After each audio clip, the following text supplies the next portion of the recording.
I am the Tofu Golem. Please enjoy the video. In this video, I will explain how to buy a limit order on Fidelity. First, securely log into your Fidelity account. Once logged in, locate the Trade tab, typically found in the main navigation menu. Click on it to access the trading platform.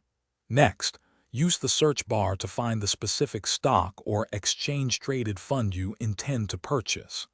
This ensures you are on the correct trading page for your chosen security. Now select Buy as your action and then choose Limit from the Order Type drop-down menu. This is crucial for a limit order. Next, input the precise number of shares you wish to purchase into the quantity field. Finally, enter your desired limit price.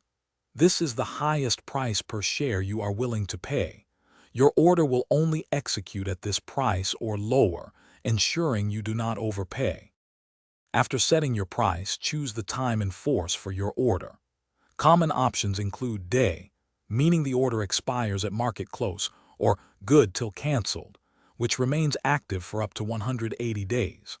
Before proceeding, meticulously review all the order details presented on the confirmation screen.